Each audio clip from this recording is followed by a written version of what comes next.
আসসালামু আলাইকুম। রোদের কারণে অনেক দিন যাবৎ ঘুরতে যাওয়া হয় না।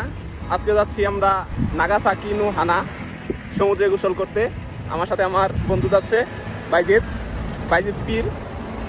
আমরা সাইকেল দিয়ে যাচ্ছি দুজনে, আশা করি ভালোই লাগবে। আজকের আবহাওয়াটা অনেক সুন্দর ছিল, রোদ ছিল না, এই জন্য খুবই ভালো লাগছিল।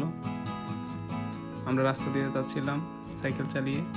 ঢাকা শহরে যখন সাইকেল চালাইতাম তখন জ্যাম পড়লে ভালো লাগতো, কারণ ফুটপাথ দিয়ে চলে যেতে পারতাম। কিন্তু জাপানে সাইকেলের জন্য আলাদা রাস্তা থাকলেও সিগন্যাল পড়লেই রাস্তা পার হতে হবে। এই যে এখন রেড সিগন্যাল পড়ছে, আমরা গ্রিন সিগন্যালের জন্য অপেক্ষা করছি। যেহেতু আমাদের পাহাড়ি রাস্তা দিয়ে যাইতে হবে, তাই ভাবলাম কোনো পানিও নিয়ে যাই। সামনে একটা 7-Eleven থেকে আমরা কিনিব খুঁজছিলাম, তারপর স্যালাইন পানি নিয়ে নিলাম। এখানে বিল দিচ্ছিলাম।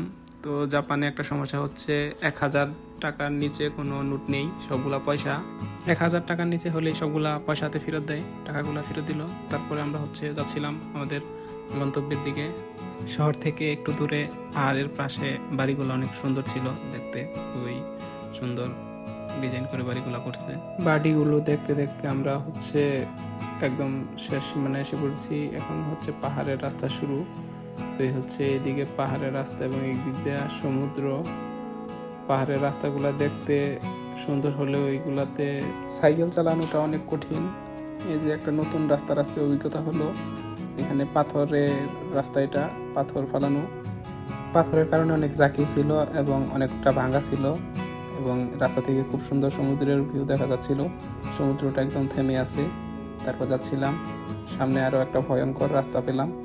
রাস্তার পাশের গাছগুলা অনেক পুরনো ছিল, যার কারণে একটু অন্ধকার ছিল, জঙ্গলের মতো। অনেকটা ভয়ঙ্কর একটা রাস্তা এটা। তো এই যে চলে আসলাম প্রায় কাছাকাছি। এখানে আরও অনেক পর্যটক এসেছে দেখা যায়। আমরা এখানে সাইকেল রেখে তারপরে গোসল করার জন্য সমুদ্রের দিকে যাচ্ছিলাম। তো আসলে জায়গাটা অনেক সুন্দর। এখানে একটা সিঁড়ি বানিয়ে রেখেছে নামার জন্য।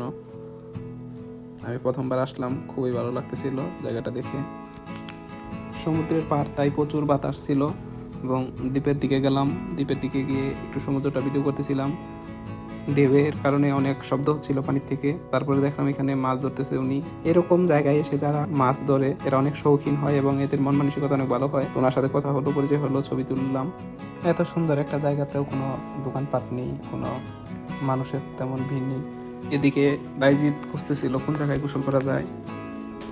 তো অনেক খোঁজাখুঁজির পরে একটা জায়গা নির্বাচন করলো, এখানে গোসল করব। এখানে তেমন মানুষজন নেই। সমুদ্রের পানি দেখতে অনেক পরিষ্কার হলেও এগুলা লবণাক্ত। গোসল করার সময় যখন মুখে যায় তখন আসলেও অনেকটাই খারাপ লাগে। তারপরে একটা জায়গায় আমরা সবকিছু রেখে পানিতে নেমে পড়লাম এবং মনের আনন্দে দুইজনে গোসল করতেছিলাম এবং সমুদ্রকে উপভোগ করতেছিলাম।